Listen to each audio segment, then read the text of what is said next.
Welcome back. This is Chicken Philosophy. Carl Jung's Black Books, part 108. A very auspicious number in Buddhism, anyway. Probably other things as well, I imagine. I don't know. Hey, Editor Edward, could you tell us a little bit about 108 in Buddhism? Okay, according to Wikipedia, I prefer to go with that rather than the Google AI bot, because Wikipedia is written by humans. Call me biased. But anyway, the number 108 is considered sacred by the Dharmic religions, such as Hinduism, Buddhism, and Jainism. One of those religions is Vedic, the other two are Shamanic. But anyway, Hinduism. In Hindu tradition, the Mukhya Shivaganas, the attendants of Shiva, are 108 in number, and hence Shaiva religions, particularly Lingayats, use malas of 108 beads for prayer and meditation. See, I'm used to there being some kind of mathematical reason, but okay, it goes back to Shiva having 108 attendants. Similarly, Gaudiya Vaishnavism, Lord Krishna and Vrindavan had 108 followers known as gopis. Here's some pictures of P and I in Vrindavan, which is where Krishna lived. Not where he was born, but wait, never mind. So, recital of their names, often accompanied by the counting of 108 beaded mala, is often done during religious ceremonies. The Sri Vaishnavite tradition has 108 Divya Desams, temples of Vishnu, that are revered by the 12 Alvars in the Divya Prabha something, a collection of 4,000 Tamil verses. That's the southernmost state. I mean, Tamil is the language, but Tamil Nadu is the southernmost state.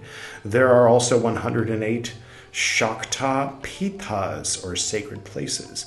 I'm thinking that the first thing was the original, and that the rest of them kind of hailed back to that. But yeah, it's like a number that was considered important because Shiva had 108 attendants, and then they kept, 108 this, 108 this, 108 this.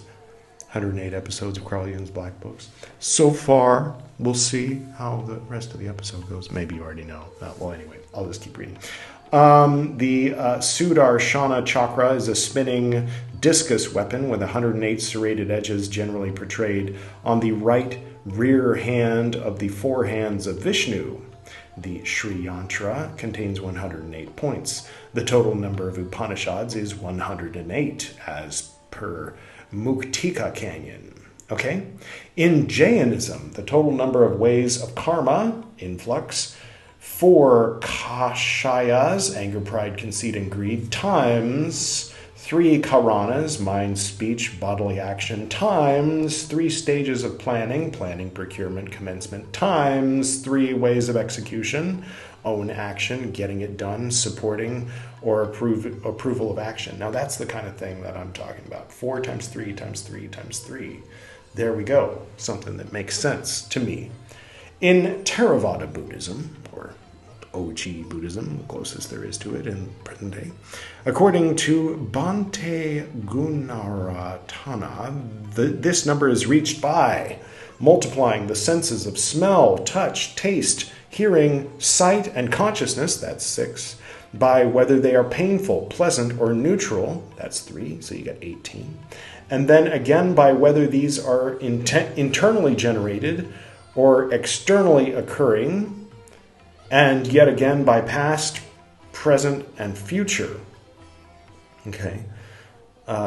Finally, we get 108 feelings. Okay. 6 times 3 times 2 times 3. Okay. So let me go over that again, because this is the Buddhist one, and this interests me. So this is Theravada Buddhism. This is OG Buddhism. There's other stuff in Tibetan Buddhism. There's 108 beads on Tibetan on the beads, like the mala beads. Tibetan priests wear a ring of beads that has 108 beads. Okay, good enough. But the original, the root, according to the ancient Buddhists, is the 6 senses. Aren't there only 5 senses? No, let's go through them again. Smell, touch, taste, hearing, sight, and consciousness. That's the 6th one. Multiplied by 3. Why 3? Painful, pleasant, or neutral. So those 6 senses multiplied by those 3. And then again by whether these come from outside or inside. Are they outside or inside? Okay. So 36. And then are they in the past, the present, or the future? Those 36 in the future, those 36 in the past, those 36 in the present. You get 108. Dig it! Thank you. All right. Good to have him around to fill in the gaps sometimes. We got Swiss cheese brain happening. Okay. So this is the black and red episode, which is the 11th episode of the cycle of 15 known as the Monsoon 15. We're in the 3rd quinary. We've made it to the 3rd quinary. Isn't that something? I think so. All right. Today's beverage is a lovely cup of black coffee. Can you see it from where you are? I know I'm a little far from the camera, but it's okay. This isn't the farthest I've been away from the camera, is it? Longtime viewers are aware of that. And this, when I saw this writing desk, it struck me as, I don't know, maybe Carl had a very big writing desk, but this struck me as perhaps something similar to what he was sitting down at to write in his black books all that time.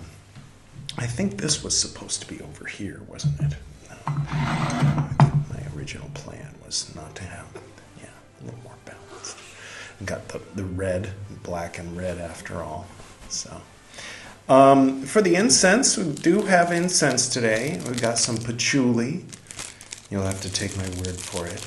I'm not going to show you the label. It's lovely. Smells like patchouli from Newton, the grocery store down the street. Oh, yeah, it is lovely. All right, let's try not to... Editor Edward, could you make it so that it's not so loud for the folks' ears? Did we choose a dud lighter for this? I'm going to go get a proper lighter because we can't do this without incense. I'll be right back. Okay, fans of alchemy and poetry and Yeats and symbolism and shit, note that the red lighter did not light the incense. The blue lighter lit the incense on the red, the black and red. Never mind. Don't worry too much about it. It's lovely, isn't it? Oh, yeah. Very lovely. Very lovely. And we got the old fork and plate trick. Some of you might be familiar with that from whatever the fuck Edward's Meccan Revelation last time. I think that's what that was. All right, so we're good. We got everything rocking. We're ready to jump in to some Carl Jung's Black Books. We're getting toward the end. This is the 7th and final volume. And so let's find out what shenanigans Carl and his soul and all the other zany characters in his mind get up to today. All right. So it says here November. Oh, he skipped a year again. Okay, so now he's in fully. So he did Black Books like much more intensely in the beginning, and then he started skipping, and now he's skipping a lot. Now it looks like there's a year between today's recital and the previous one, and then 2 years before the next recital. So let's jump in and see what's going on.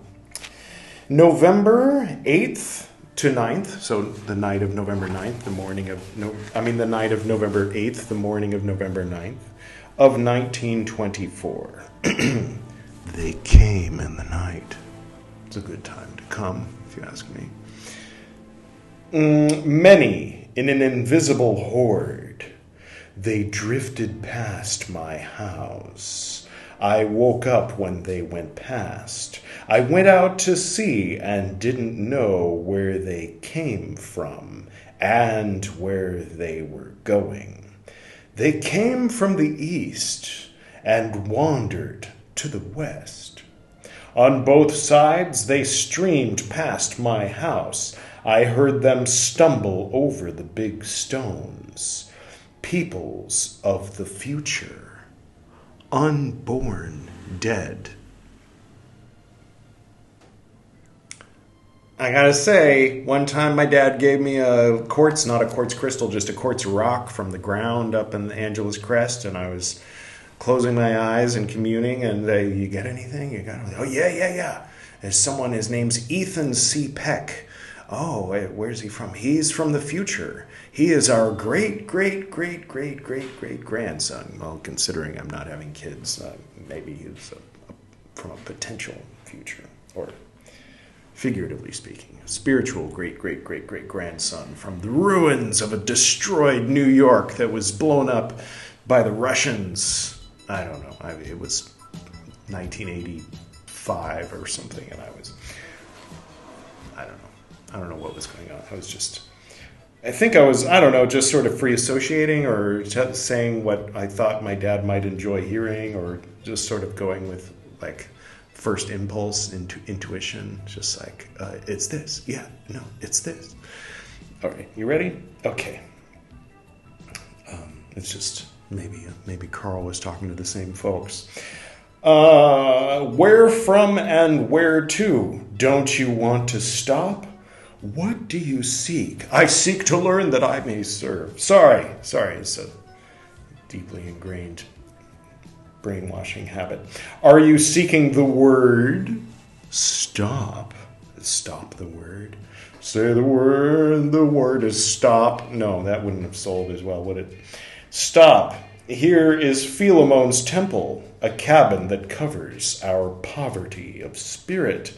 There's a footnote on poverty of spirit, a reference to the tale of Baucius and Philemon. Oh, goody.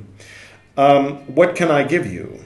No great utterance, only silence and a whisper of the inexpressible, which came to pass. A mouth of mine unfit to speak of or even to cry out what has come to pass. A certitude that something has come to pass, and a not knowing of what has come to pass. Would you like to sit at this humble table and have a meal with me in silence? Perhaps the walls will speak. Perhaps it will speak from the fire. Perhaps the stones will whisper something to you.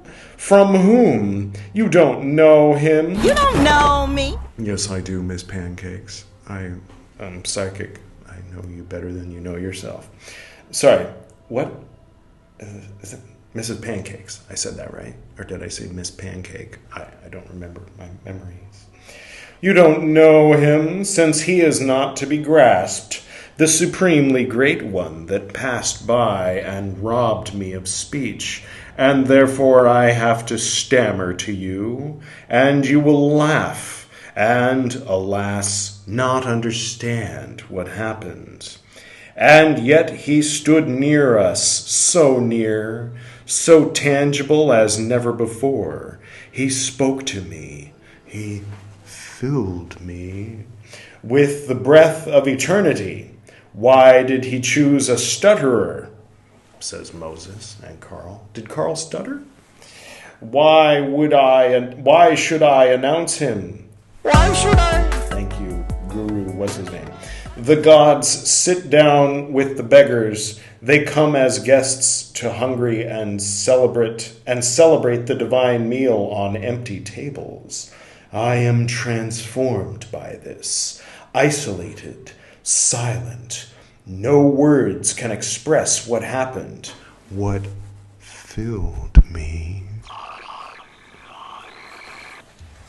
could think of some words, but they wouldn't adequately express. Wow, so that was his entry for the year 1924. A full, 11 months after his previous entry. And then I thought he skipped a year. He skips 2 years. 2 years later. 2 years and 8 days later. On November 16th of 1926. I would like to note that in 1924 he was using Roman numerals to say what month it was, and now he's written NOV. Something changed. You ready? The years go by. I have been to Africa seeking. Whom? Probably him. We know who he's talking about. If you don't know who he's talking about, check out the previous few episodes. Carl Jung's Black Books. Okay, probably him, the unknown one, the god or the fate-fortifying one. I didn't find him there. What does the voice say? I never found him outside. Good, then I come back. Was this a voice? Should my soul not have become silent? Have you not become silent? Hasn't everything flowed into outer fate? Speak to me again. Soul, you are held outside. I, in bracket parentheses, nice catch, Sonu. Yes, that I am, and must it not be so? Soul, what must be? I, in bracket parentheses, it is so. Better if you give me light where I don't see, or let me dream. Approximately 3 weeks-ish later, on December 4th, 1926, which I would like to note was my mom's negative 19th birthday. She turned negative 19 on December 4th of 1926. Only now do I see that the dream of 23-24 December 1923 was that, okay, that was recently in, yeah, okay. That was yesterday. I mean, in Carl Jung Part 107, we read that dream. Text of the dream, I am on military service, marching with a battalion. I've got wood, you know, that whole thing.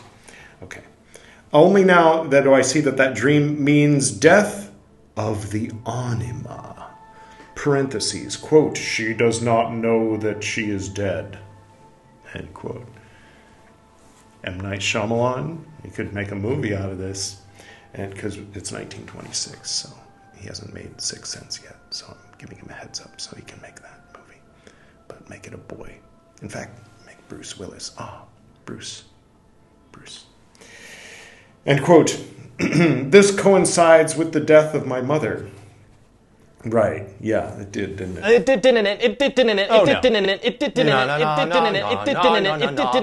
After 16 November, right, yeah, had a regressive incestuous dream with destructive symbols, like you do. We've all been there. Hey, Freud, you want to check this one out? See what? Freud was right. No. The attempt to go to the anima was apparently misguided.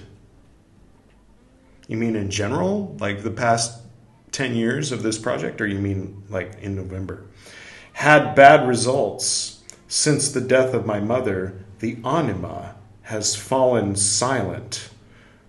The A, and then in bracket parentheses, Sonu clarifies the anima, and has fallen silent. Fallen silent is underlined. Meaningful! Exclamation point. So when his mother died, his anima stopped talking to him. That is meaningful, isn't it? I guess, I assume, right? Okay. Oh, sorry. Hopefully Editor Edward quieted that down, otherwise that would have been very loud for you. Okay, let's skip another, what? How long are we going backwards? Yes, we're going backwards. Why are we going backwards? Because it's a dream, I guess. So that thing we just read was December 4th, 1926. Now we're going back to November 22nd to 23rd, 1926. So he's maybe filling in from his dream journal into his black books? I guess. I don't know. Dream. The husband of Mrs. Reichstein suddenly died. There's a footnote on Reichstein. It's footnote number 9. And the footnotes are 238, 239. What are you doing? What are you doing, Sonu? Sonu. Oh, presently pregnant. Okay, he put a footnote within the, it's not a proper footnote. It's not a Sonu footnote. It's a Carl that day footnote. He made a footnote in his own handwriting and then wrote the footnote. So it's not the same as the footnotes that are up to 239. It makes sense, right? Okay, the husband of Mrs. Reichstein, footnote, presently pregnant, was concerned how she would take the pregnancy. On 23rd November, she didn't come to the session. Instead, a mentally ill pregnant woman came to us with her nurse by mistake. She really wanted to go to Dr. Brunner. The fuck? Okay. Continuing, so that was the footnote. The husband of Mrs. Reichstein suddenly died. Consequently, she went mad. So it wasn't her, it was this mad pregnant woman. Okay, so it was her. Don't be confusing, Carl. But I receive a letter from her from which it is clear to me that she has insight into the symbolism of her disturbance and that she is not really mad. Okay. Is she you, Carl? I mean, on 30th, I don't think so. I'm just being silly. On 30th December, Mrs. R again didn't come. Reichstein. Poor lady, not coming so often. She should come more. Now, okay, another dream. November 20th, backwards, the day before that. Why is he doing his dreams backwards? Dream. I see a view of a Swiss church, churches in quotes, drawn by me. Then a magnificent temple in a wonderful area. Okay, so let's put the image here down below me. Do you see the 1? Where's the 1? It says, I don't know where the 1 is. Maybe you see it, but I don't see it. It says recessed theater. 2, door to the crypt. Oh, okay, I think I see the 1 and the 2. They're there in what looks like the theater seats. 3, altar. Okay. 4, apse, A-P-S-E. Editor Edward, would you put apse above my head? 5, raised platform in front of the altar. 6, slightly recessed side entrance behind a wall. Is this the Church of Carl's religion that he's been working on all these years? There's no 7. Oh, behind a wall. And then there's a 7 in parentheses. Maybe that's the wall. 8, open carpeted room with orange, red, and green painted Chinese lanterns. Okay, all right. This is a few years before he reads Wilhelm's translations of I Ching and or Secret of the Golden Flower, so that's interesting. 10, double row of columns of yellow marble. 11, outlook from the mound to a gloriously blue sea. 12, entrance. 13, high windows. Okay. I play childish games with a few women, don't we all? What? There are more than, and then there's an X in parentheses. Oh, okay, that's, he plays in the woods there. Oh, okay. There are more than 100 people in lively, joyful mood there. From 14 comes Aunt Sophie. 14 is there on the diagram too somewhere, I presume. Right? Yeah, okay, by 11. You see it? From 14 comes Aunt Sophie and Ernst Fechter. And then there's a footnote, a Carl footnote, not a Sonu footnote. Let's read the Carl footnote.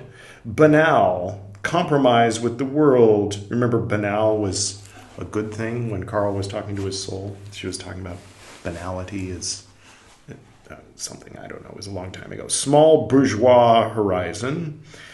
Ernst Fechter died in 1947. Aunt Sophie several years earlier at an advanced age. So these footnotes must have been written by Carl after 1947. Okay, that's fun. Back to the text. Am disappointed and interrupt my play. Find it awkward that she sees my beautiful temple and envies it. And there's a footnote on beautiful temple. It is only in heaven. Reading of the spiritual books, is it really so? Will the dream of childhood, beauty, and wisdom become true somewhere? I don't know. Okay, now December 3rd through 4th. So we were caught up. So he did the dreams. He jumped back a week, then a day before that, and then forward to the night before. He's writing. I don't know why he's doing it that way, but he is. The night of December 3rd, the morning of the 4th. Dream. Oh, he writes DR, and then Sonu fills in the EAM, but he's writing in German, so maybe it was a different first two letters, depending on the German word for dream, which I don't know. Continuing. Snow has fallen. Footnote, this morning there was actually snow. So he dreamed there was snow, and there was snow. Well done, Carl. I wander around Stuttgart. There's a footnote. Naturalist's cabinet. Good. Carl footnote. Encounter enormous footsteps. Here's a picture of the footsteps in the snow. The animal must have galloped deep furrows in the snow like a snowplow. Rhinoceros. Footnote, Africa. Okay. Hardly possible. Hippopotamus. Footnote, there's a quote. What? Why is there a footnote in the quote? Weirdo. From the zoo or menagerie, larger than a hippo or than an elephant. Footnote, mammoth. Oh, nice. The animal must have been afraid. Footnote, doesn't fit in the surroundings and not in the time. Is anything like that in me? Yeah, you had a dream about there was a thing about a mammoth. This thumbnail, that episode.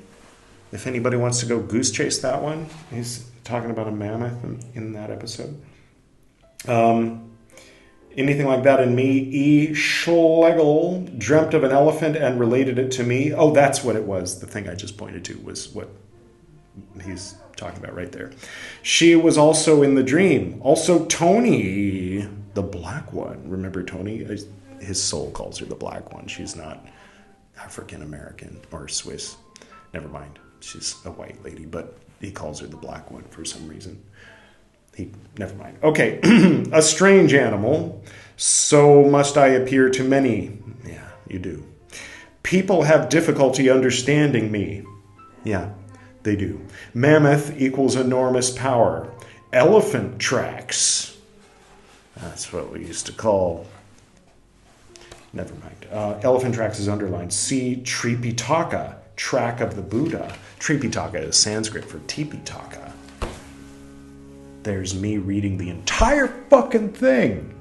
Actually, I'm only 5.5 books into the 20-something books, but if you're far enough in the future, that's me reading the whole fucking thing. If I live long enough, God willing. Touch wood or knock on it. In India, you touch wood. In America, you knock on it. All right. Didn't think we were going to get a Tripitaka mention in this one. Okay. Shall I continue? Yes. December 2 through 3, are we still dreaming? 1926, still dreaming. Dream. Attempt to hold a bust of a man. Okay, all right. From melted cow fat. We've all been there. There's footnotes, Carl footnotes. The bust of the man. Once made a small bust of a man, very dark but astonishingly good. Broken. I made a bust of a man once. It's back in the office. Anyway. It's my grandpa, my dad's dad. From melted cow fat, footnote, Mayrink golem, okay, a stone that looked like fat. Ectoplasm. Ectoplasm existed before Ghostbusters? Color me ignorant. I mean, you don't have to color me, I already am. Melted cow fat white. Have anxiety of not finishing on time. Oh, Randy? There's ectoplasm! Yeah, that wasn't ectoplasm. That was semen. Fucking Randy. It's gross. Did you see it was all over the place? Anyway, lovely show that. Okay, my work, so not finishing on time. Speaking of ectoplasm. Sorry. If he had finished on time, then his office would have looked like that. My work. Will my lifetime be enough to present myself? You did a pretty good job, Carl. You did pretty good. Pretty good, I'd say. I assume. Have to show it. Show what? I don't know. January 9th. Now he's back to using Roman numerals instead of writing out the name of the month. January 9th, 1927. 9 months after the previous entry-ish. H. Sig died. Footnote. Herman Sig. Okay. Important dreams. In June 1926, I dreamt. I am with Herman Sig. In a car journey on Lake Geneva. We drive from Lausanne, direction Vevey, B-E-V-E-Y.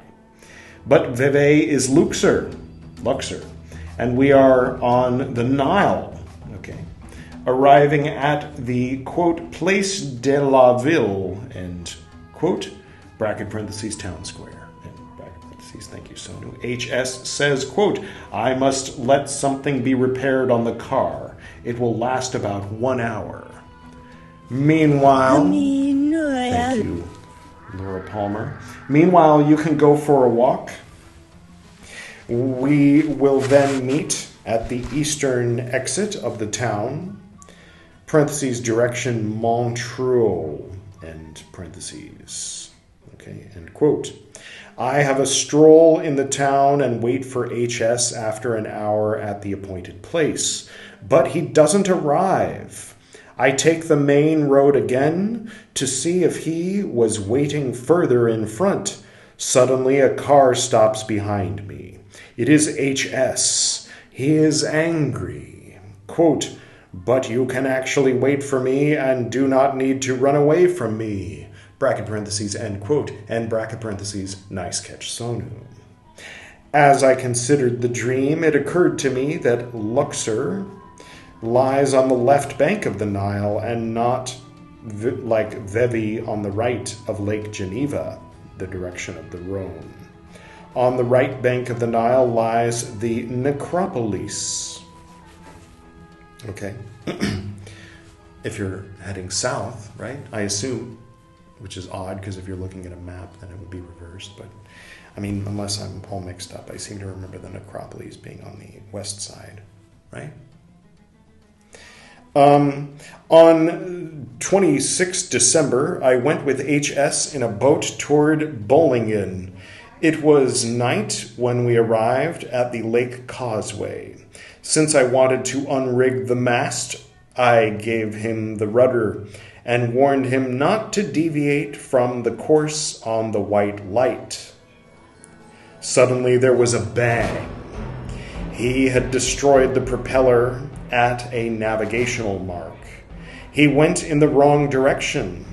I was very surprised at this since he knew the correct way. On the night of the 29th to the 30th of December, I dreamt a dark, sinister street in a poor part of a large town. I am alone.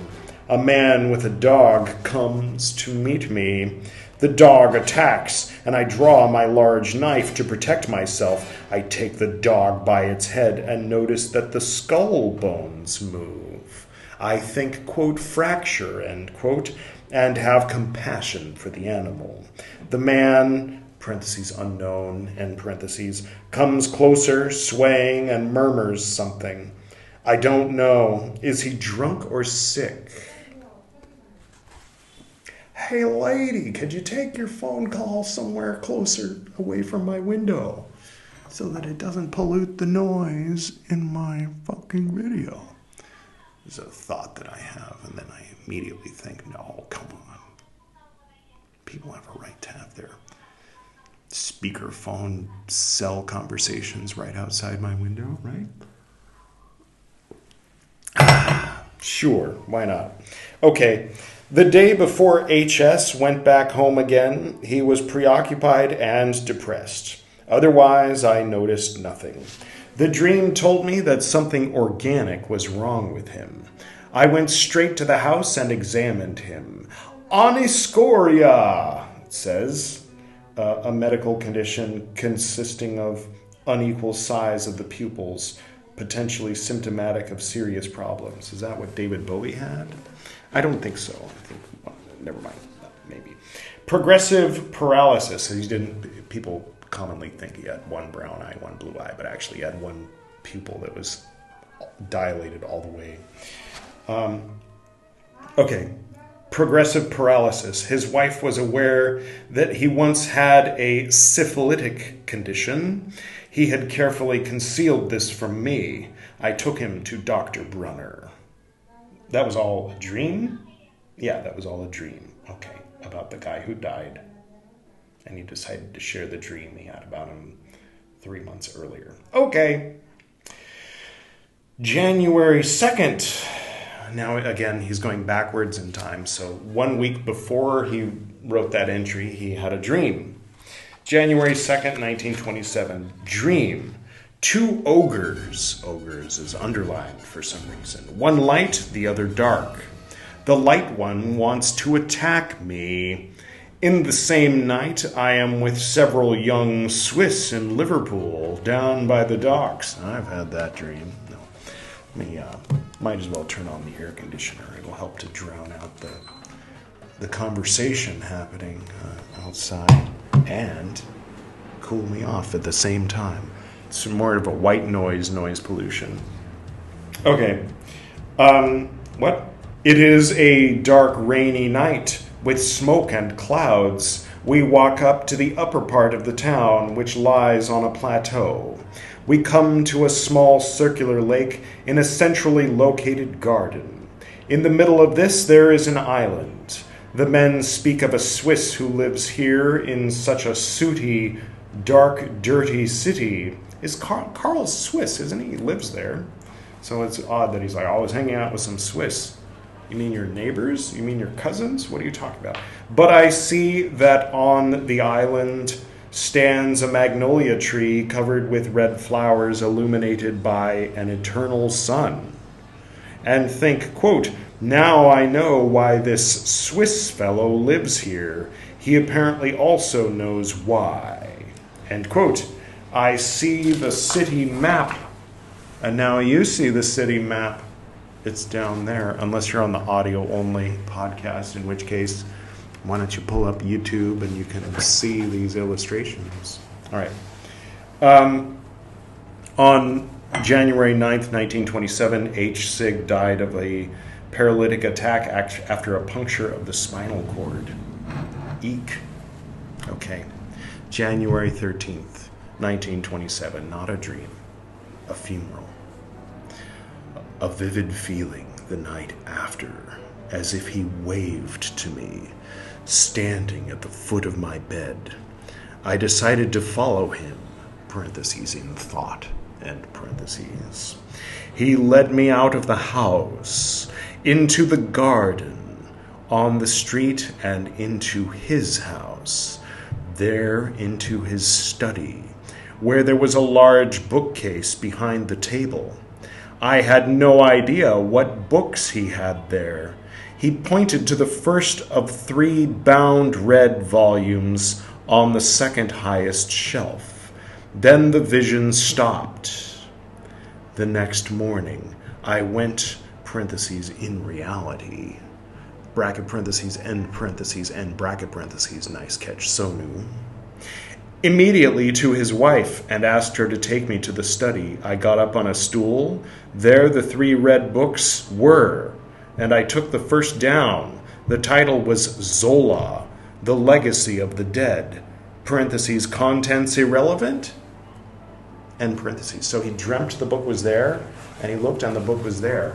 Has he actually been to the study? Did he subconsciously note that the books were there? And then, I mean, that's pretty trippy. I've only got a handful of experiences like that to point to say, hey, something was really going on there. Around the following night, I dreamt I see HS healthy and happy, as if rejuvenated, smiling as he has a new suit. A few days later, HS and I are in Luxor Tropical Hotel. This is a dream, isn't it? I sit on a sofa at a small white marble table. He seats himself next to me and makes an angry accusation against me. It seems like he had a separate dream journal and he was transcribing things from that into this, but now he's just writing his dreams very quickly, directly into black books. Here's his accusation. Do you believe that I was dead? I am as living as you. A faint carrion smell is noticeable. He approaches me threateningly, and I draw my knife, which I brandish in front of his face to stop him. See page 174. Why? What are you talking about? End of January 1927, George Porter in Chicago X, suicide. Unfit for life. The fuck? Projected the anima in women. That's an interesting line to just have there, floating there by itself with no context.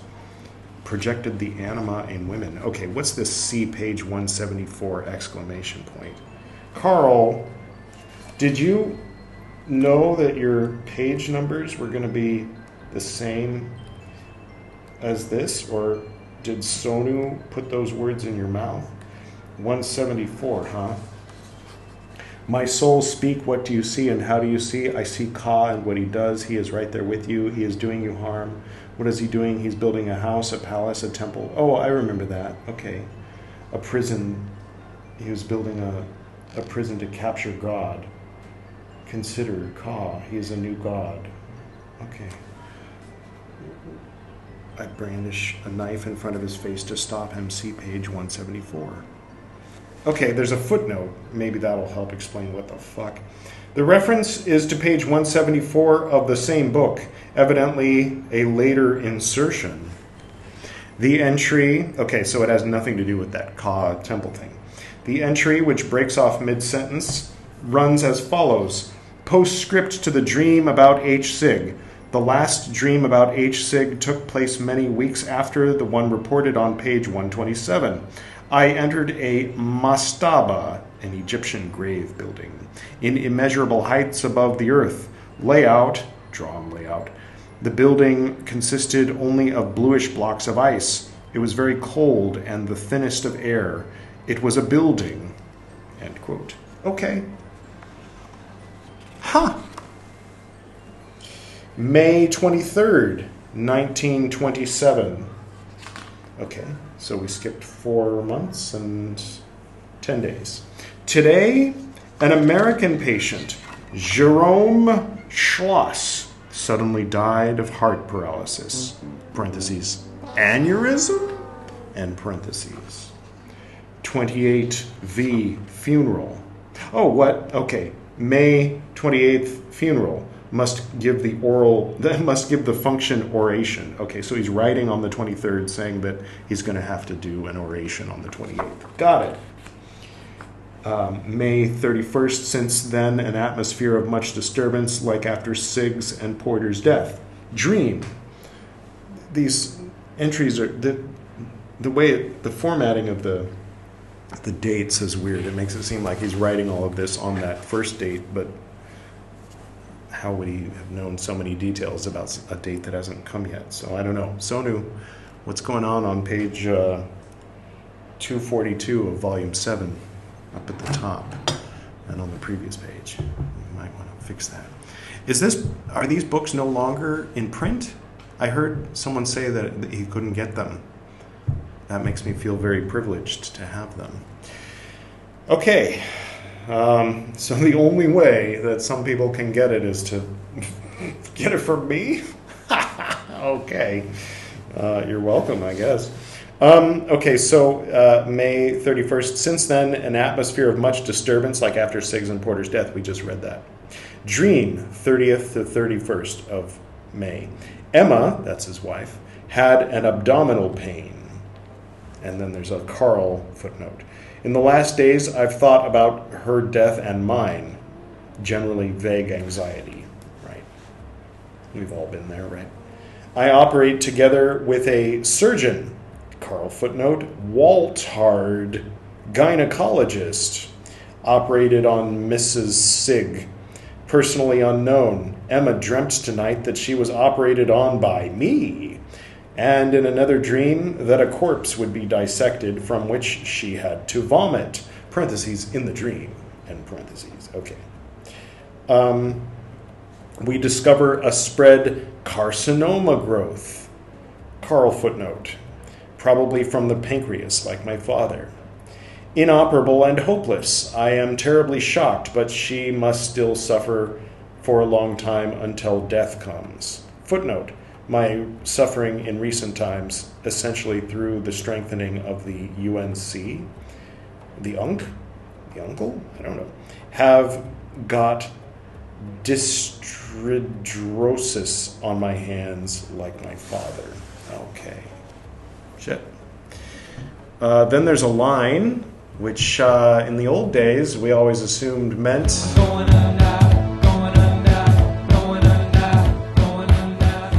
that he was going under. It doesn't always mean that, but so it says here, why do you torture me? It undoubtedly comes from you. What do you know? Come and speak.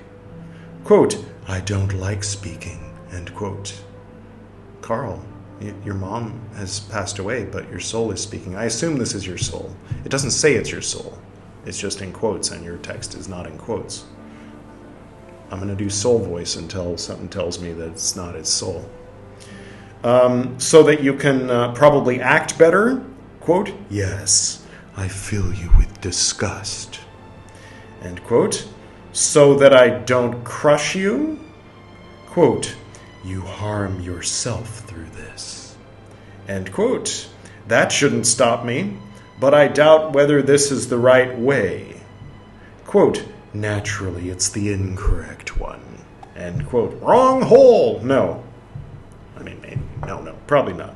You are too quick to agree with me, but I suspect that you greatly exaggerate certain feelings in me, and certainly, in fact, far beyond all probabilities, so that a suffering arises that I can no longer tolerate. You know that I absolutely refuse to take part in suffering beyond a certain reasonable limit. Safe word much? Sorry. In all consequence, I won't let myself be rushed. By the way, can you tell me just for once by what right you torment me? Speak up. Quote, mysteries, my dear. Mysteries. Spoilers. Cheeky soul. End quote. I want no mysteries. Please share with me what I must know. Quote, this I don't do. End quote. You probably can't. It has probably also taken hold of you. You come to me too much in the human world. What is this abominably unfavorable dream? Quote, you wish the death of your wife, no? End quote. You gallows bird, stop your monkey chatter. If that were so, I could also say it. I have also said as much to myself. It is already thanks to you that I must say that to myself, so that I can see that you're behind this, snaring me in delusions. I don't want to start over, but I want to outgrow life. I no longer let myself get caught up in life. Turn yourself to the inner, to the dark, and watch the images of life instead of coveting the world. What does my dream mean? Is my marriage hopeless and inoperable? No, I don't think so. I know that there is nothing to be done, and what I always suffer from must be suffered, as one bears an incurable disease. That one was pretty intense.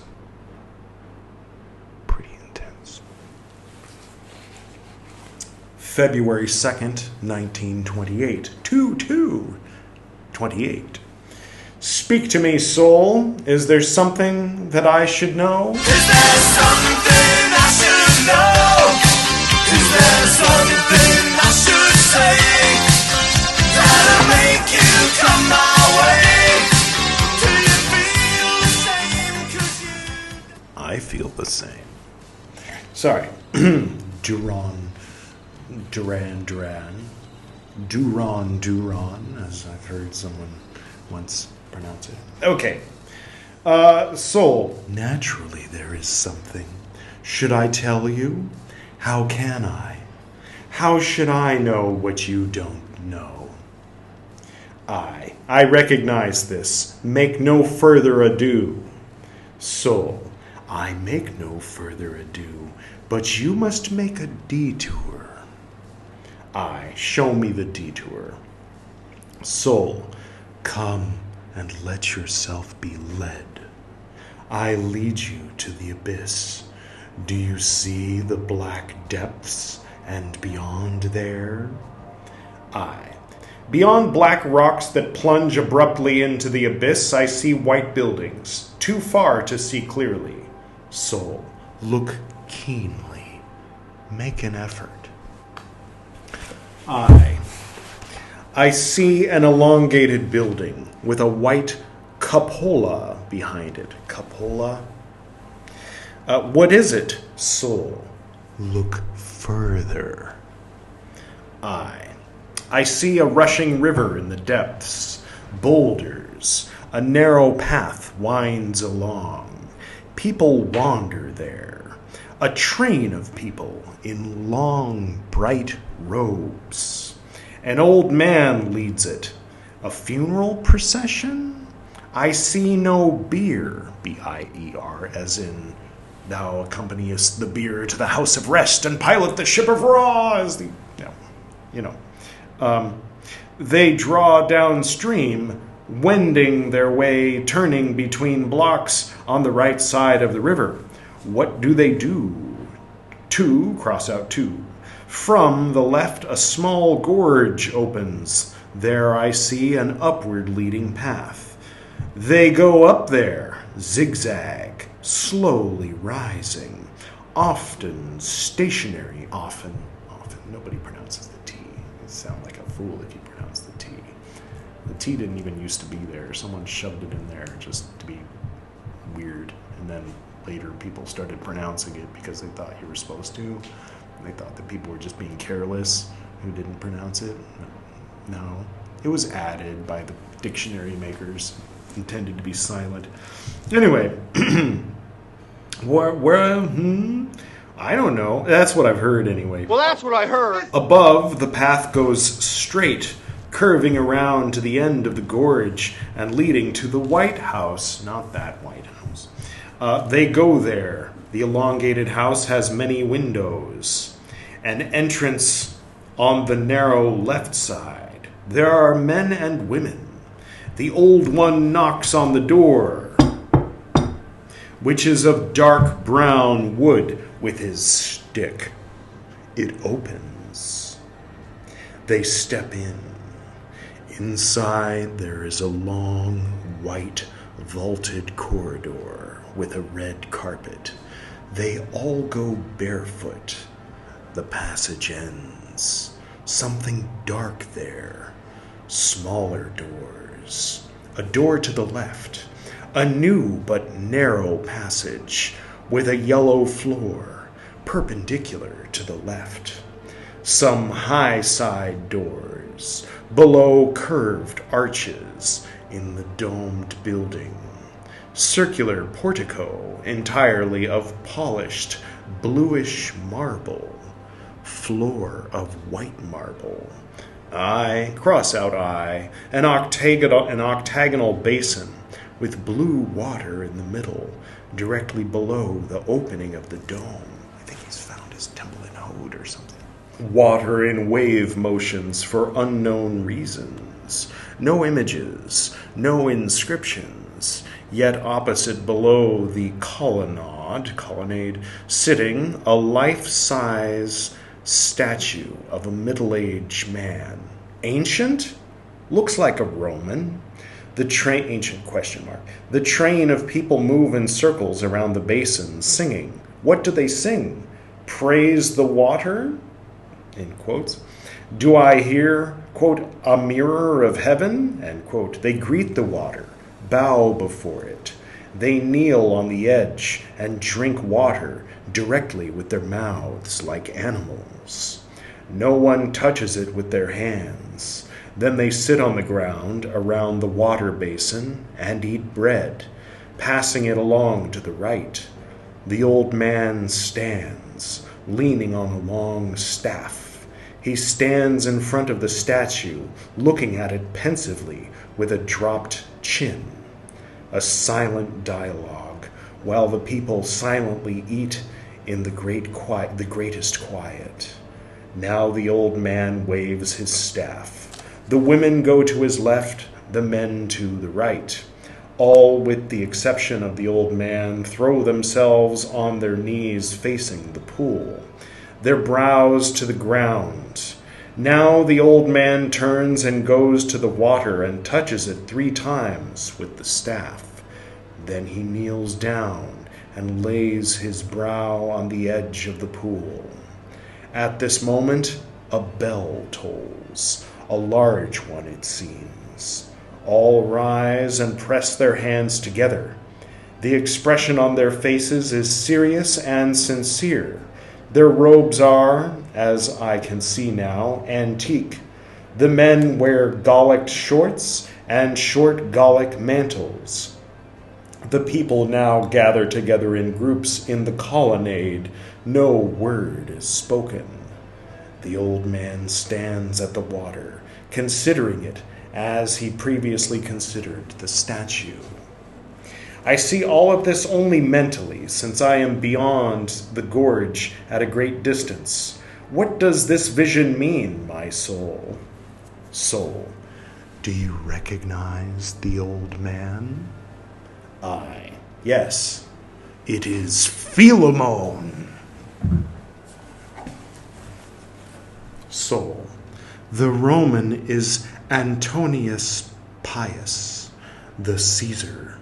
I, this is incredible. What should I make of this? Soul, undoubtedly a religious service. I, but where? What country? What religion? Soul, your land, your religion. Water instead of wine, bread instead of flesh, silence instead of speech. I, but what of Caesar? Soul, look again. I, the old man still standing at the water, sunk in deep contemplation of the sky blue of the water. Now he opens his arms, and everyone gathers, standing in a circle around the pool. What happened? They hold each other by the shoulder. The space becomes dark, and the stars shine in the water. They sing, quote, house of the water, end quote, quote, primordial home of the stars, end quote.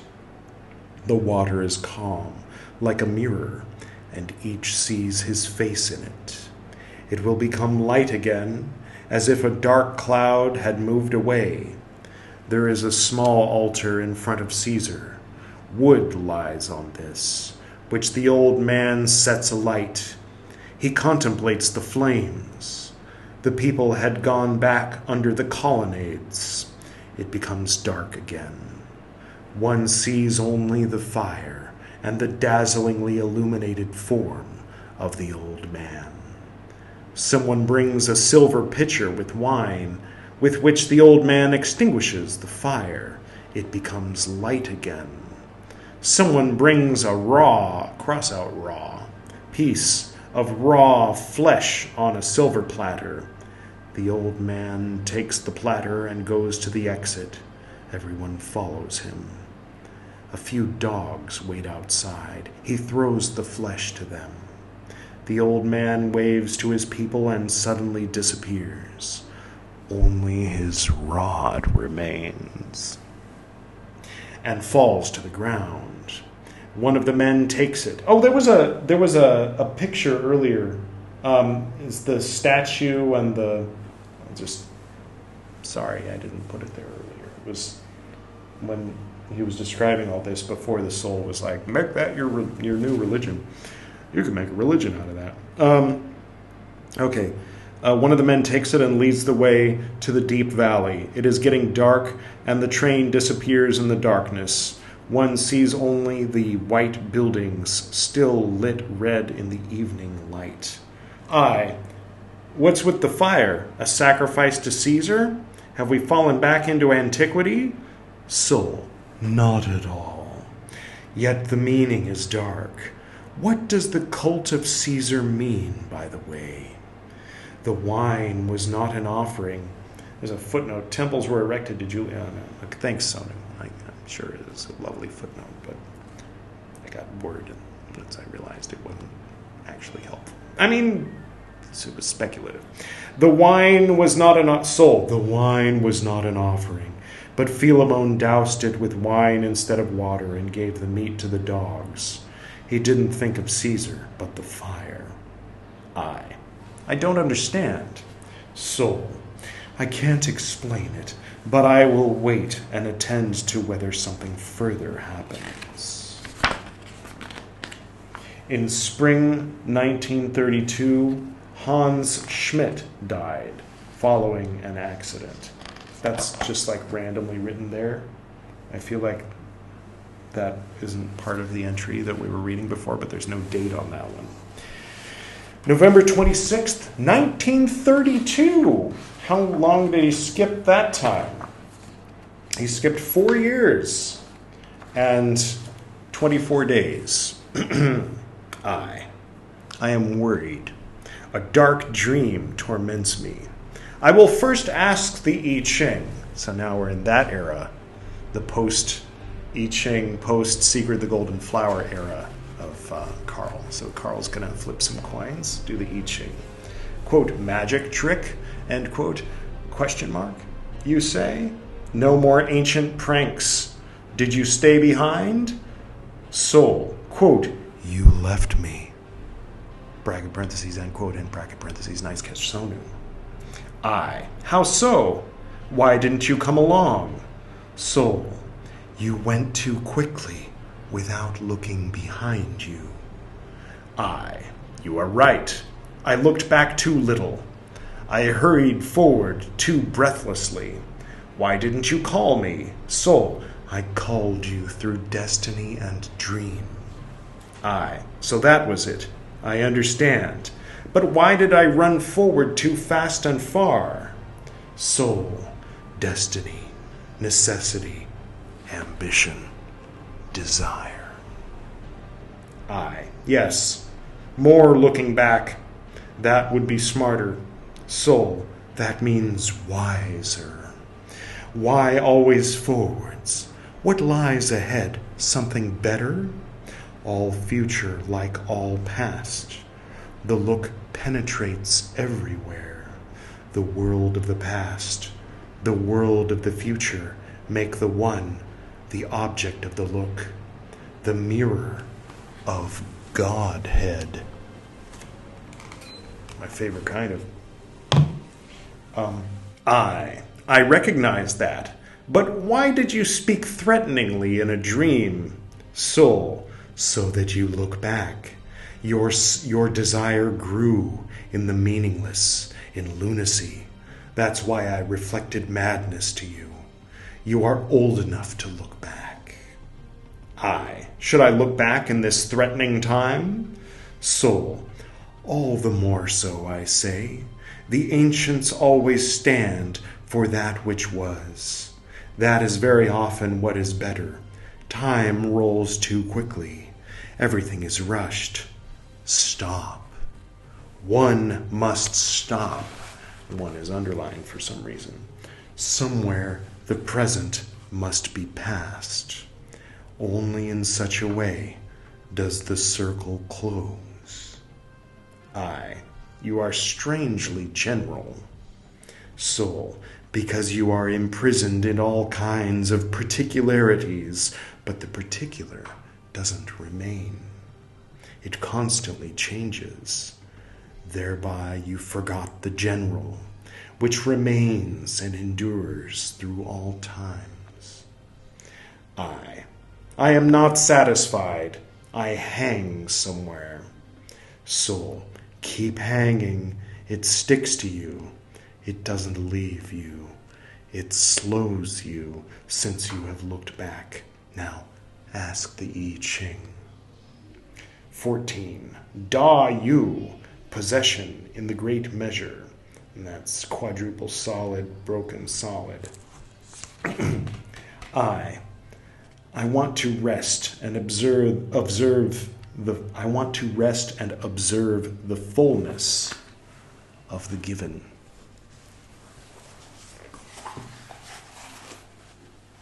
November 27th, 1932. There is still unrest in me, dark dreams. What do you want? What are you aiming at?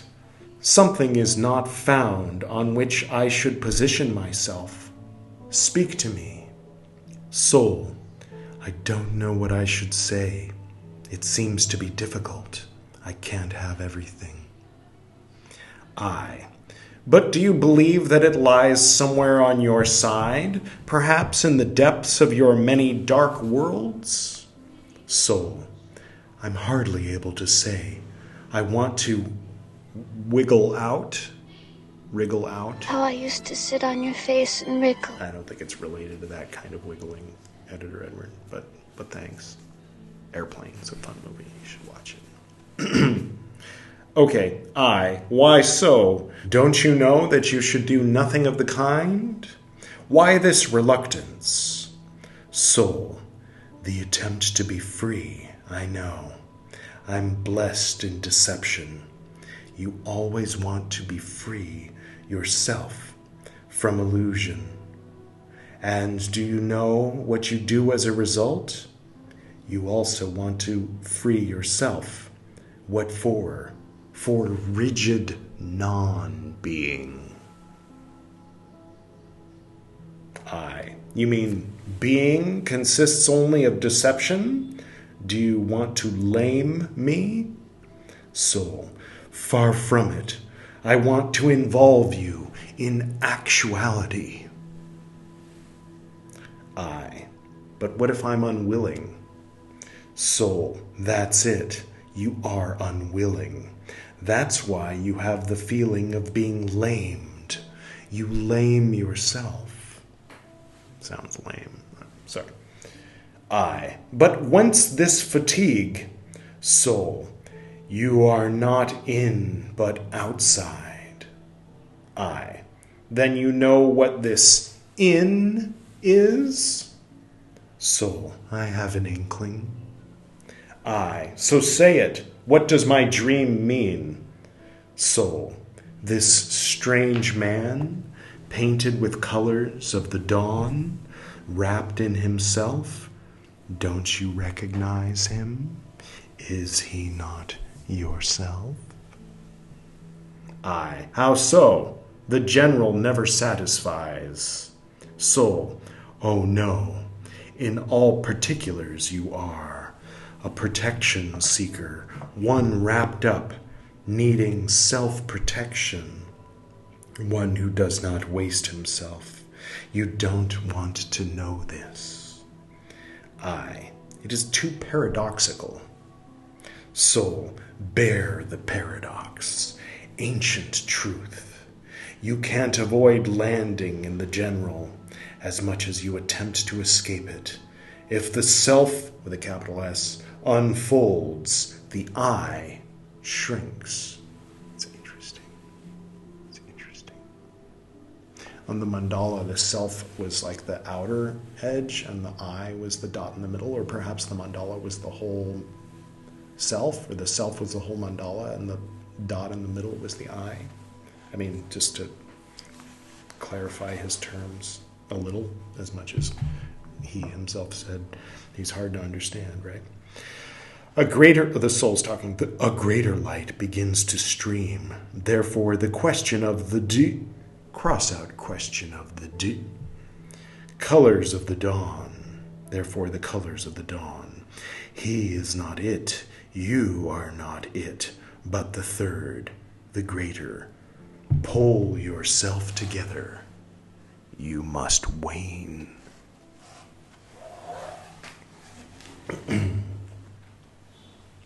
December 14th through 15th, 1932. The quest begins. 21. She-ho. What? There's a footnote. She-ho. Hexagram 21. Oh! Biting through in the English translation. Okay, so he did I Ching. The quest begins. She-ho biting through. 1. Dream. I am together with Professor Fears. That's Hans Edward Fears, professor of chemistry at the ETH Zurich. Okay. 2. A farmer and his wife, completely smeared with mud, naked, rolling in the field, mindlessly drunk. Nice. 3. This is Roman numerals 1, 2, and 3. Jogi, Joggi. 287, a dog that originally belonged to Jung's patient Charles Aldrich. Aldrich gave him to Jung when he returns to California. Okay. Jogi snaps a great piece of ham from me that I had hung as if from a fishing line. I get it again, but a significant part has, however, fallen to the dog.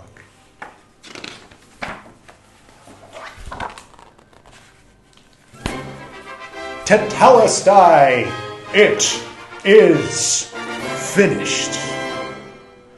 Holy shit.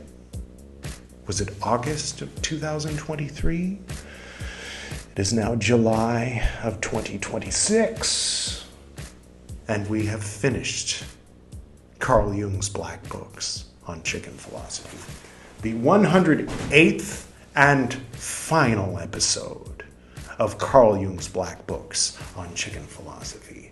And next time, when the black petal rolls around, we will be reading the Red Book. No, not that Red Book. Don't get too excited. I mean this Red Book.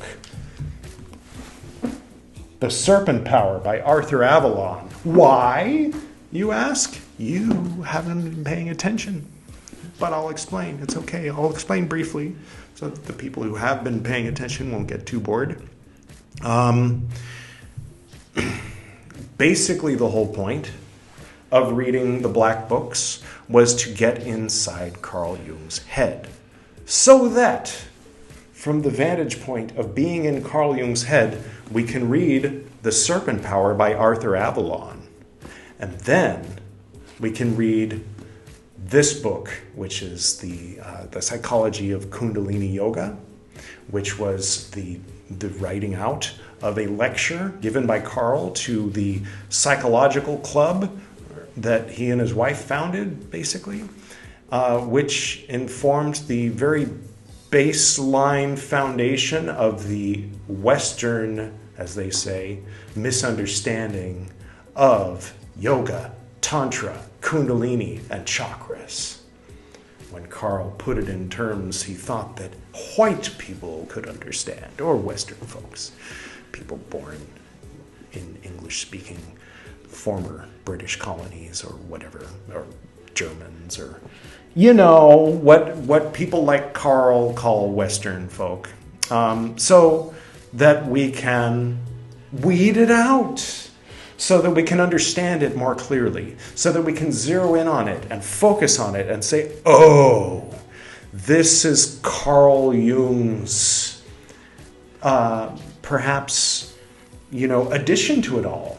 Because, and this was something kind of unexpected as we were on our journey somewhere in the middle of the Black Books, And as we began reading the Nag Hammadi as sort of a branching off from the black books, because we were reading Tipitaka, mentioned earlier, Tripitaka, he called it, using the Sanskrit. Whatever, I don't judge. But yeah, in Pali it's Tipitaka. We were reading Tipitaka. And then we were like, fuck, we've been reading Tipitaka for so long. Can we read something else? Yes, let's read the black books. Okay. Then we were reading the black books. Then we were like, okay, someone wants us to do a book report on the Arbatel, so we'll do that. And let's read Meccan Revelation because things are heating up in the Middle East. And also Teilhard de Chardin, because if we're going to read Meccan Revelation, we might as well read Teilhard de Chardin. And then over here, you know what? Then this happened. I would love to dive into some Shingon. Read some Shingon. You can start doing some Shingon, like on the 5.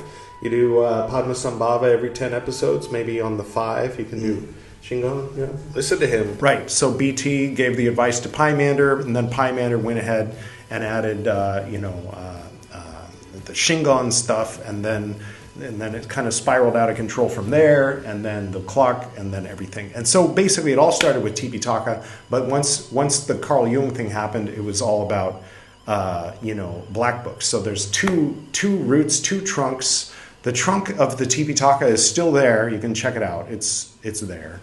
It's there. 213 so far.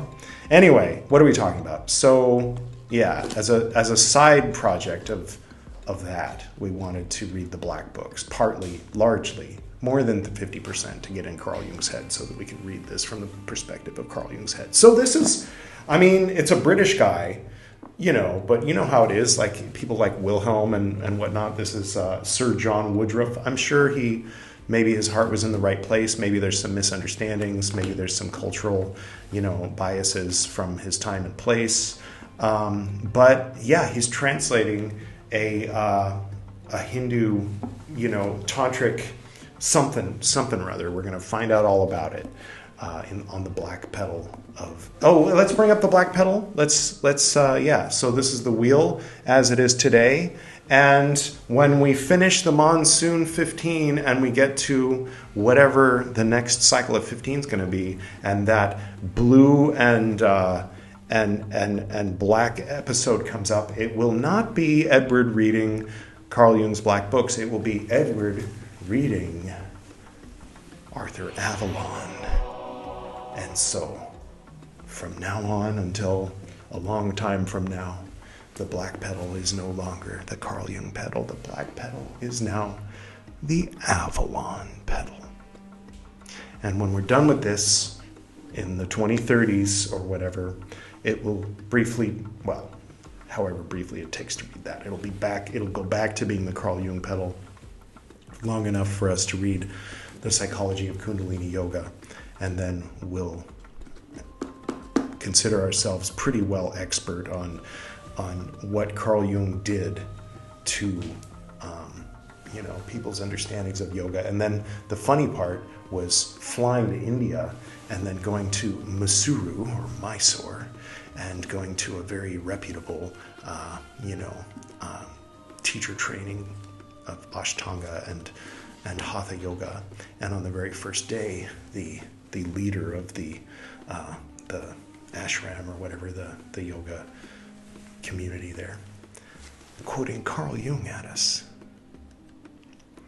So yeah, it's all pervasive. So and some people, the people who are looking to weed out the quote-unquote westernization of things, or the Western influence on things, which, I hate them, and I am them, because who could possibly hate something as much as I hate the word Western without being... I'm a white guy who lives in India. Obviously I'm wearing a fucking kimono. So, when people talk about cultural appropriation, I've gone way beyond having an emotional reaction to that. I'm actively on the other end. I'm just saying, there is a real thing. Elvis should have given all those millions of dollars to the musicians who inspired him, right? I don't think I'm making any money off of wearing a kimono or reading Buddhist books or living in India. I know I'm not making money. Am I getting ego strokes. Not really. I'm putting out there what I'm doing just to let everyone know, just to add my contribution to the human race. This is the research I've done and am doing, and the process I'm going through on behalf of us all, so that everybody can benefit from it on whatever level. But I certainly, would vomit to think that what I am doing could in any way be strained by the mind and considered some form of spiritual tourist neo-colonialism, as Matthew Remski would, I'm sure, be very quick to call it. Or, his ilk. Who's Matthew Remski? I interviewed him. It's on the podcasting platforms. I haven't put To Be a Yogi on YouTube. I'd prefer to just let that one sit on, if you go to Apple Podcasts and search for the number 2, be yogi, all one word. If that doesn't work, To Be a Yogi. And if you see this symbol, then that's the podcast that you're looking for. And the very last episode of that one, I think, is Matthew Remski. I don't hate him. I'm just saying that he's one of the voices in my head that is very critical of me. And so on that level, he irritates me, but I appreciate him. I mean, I opened my mind to him and invited him to come live in it so that he could irritate me intentionally, because I felt that I needed him there. So anyway, that's the future, that's the present, that's the past, that's the end of Carl Jung's Black Books on Chicken Philosophy. It's the end of the world as we know it. And it's 108. And as Editor Edward told us earlier, all about 108. So, it's interesting that there ended up being a total of 108 episodes of the what's the word? The maiden, whatever, the initial, I can't think of the right phrase that I'm searching for. The thing that started Chicken Philosophy is finished. But the black pedal goes on. Do I still have any links? The black pedal? That's the black pedal. This is the black pedal. We might have to change the German to English, since Arthur Avalon, I believe, is British, isn't he? But yeah, he's going to be talking about all kinds of Indian stuff. So the black pedal is going to be a lot of Indian stuff, but seen through the eyes of a British guy 100-something years ago. And people might be like, why is that? Because we're reading it from the vantage point of Carl Jung, so that we can understand how his book report, so Carl Jung's book report on this book that he did in 1927, which, as you might notice, is 5 years before he's doing I Ching readings in his Black Book entries, which are few and far between. And his soul was still there. I was expecting him to merge with his soul and become the Mana persona, but that didn't happen. I guess, Jungian folks can, explain that, because I'm probably not going to, maybe, but I think I'm done with Jung. I think that's enough Jung for me for this lifetime. I don't need to delve much further into Jung. I'm really just doing the research on Jung to understand where his head was at when he read this, so that I can understand the book report he wrote that laid the foundation for what they call the Western misunderstandings or Westernization of yoga, so that I can weed it out of myself and the world, especially in the West, and maybe even in India. Or just clarify it, just to be able to look at it and say, this is the effect it had. Like Martin Luther had an effect on the Roman Catholic Church, perhaps Carl Jung ended up accidentally having an effect on yogis in India. Isn't that weird? I remember before I came to India, and I was like longingly watching these reels and videos, like this thin guy dressed as Shiva up on a mountaintop in the Himalayas with a little temple there and the trident next to him, and he's like, doing this, and he's about to do his yoga sequence, and then some kind of ding ding ding ding goes, and he's doing it all fast, and it's like some kind of upbeat music. Like obnoxious, like music that you'd hear on a radio station that you'd flip past if you were me when I was younger. Anyway, Is that westernization or is that just modernization? Is there a difference? There's a lot of people with strong opinions that there is no difference, or that, having cars, having radios, it's like, well, why you got to call it westernization, Like, did you not help? Did you not participate in the development of humankind? Just because the bosses were on that stupid little fucking island, by France, past France. So many of the workers and so many of the thinkers and so many of the intellectuals and so many of the processes, the process makers and the developers and it wasn't all just a bunch of white people sitting in fucking New York and London that directed everything toward cars and phones and everything modern, And by calling it westernization, it seems to imply that it is. I think it's worth, in some contexts, considering that, those are assumptions that don't need to be had. Assumptions had by whom? People in, for lack of a better word, the West. People in America, people in London, people in Germany, people in France, all have these thought processes in common that, maybe you can set aside and, look at it another way. But on the other hand, now you have so many people in those places that have set too much aside and are looking at things too much in a different way. So you have like QAnon and all kinds of weird shit going on over there that really has nothing to do with the things going on over here. And then there's people who want to take the ancient traditions and spiritual concepts and traditions and turn it into fucking fascism. But fascism in the name of like getting rid of the Western influence. So it's kind of like, I hate that, I think, but I understand where you're coming from, but please stop it. I more agree with what you guys consider the westernized people over here, which they call themselves leftists, but I've said too much. I always gotta find the line and not step over it because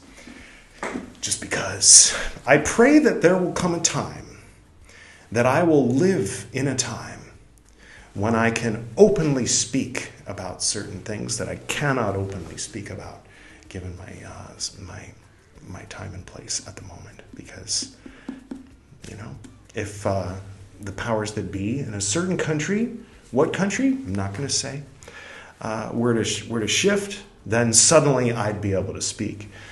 And that would be quite a thing. I mean, I can speak. I speak about, that's kind of part of what chicken philosophy is all about, is I speak everything that pops into my head, except for about those issues, because I'm not allowed to talk about that. If I were to be heard or seen talking openly on the internet about those things, bad shit happens to people who look like me, who live where I live, who talk openly negatively about certain things. It's like, how in America, when people say, I don't like Donald Trump, and some fucking moron, asshole, fuckface will say to them, that's un-American. Can you imagine how stupid they would have to be to think that to say, I criticize Donald Trump is to be un-American? Unironically, to think that? Well, there's a parallel that I'm drawing without drawing, because I can't draw it any more clearly than that. But yeah, I am enjoying the increased volume and multitude of voices of the young folk who are saying all the things that I have been wanting to say for years, and they clearly have been wanting to say for years. And they're saying they wanted to say it for years, and they're moved to tears by each other's courage and saying it all, so boldly. And what am I talking about? Nothing specific. Nothing. Don't worry about it. All right. Anyway, so that's what's next. Thank you all for joining me for this finale episode of Carl Jung's Black Books on Chicken Philosophy. Take care of yourself. Next time it's going to be Frater BT doing the Purple Petal. And so you can look forward to that. I think there'll probably be Buddhist books before that, but we'll see how it goes. Special thanks to our special guest, White Tiger. He's been with us for a long time. He's turning 8 this year. On Christmas, he'll be an 8-year-old. I gave him to Piyu on our first Christmas together. All right. Take care. Till next time.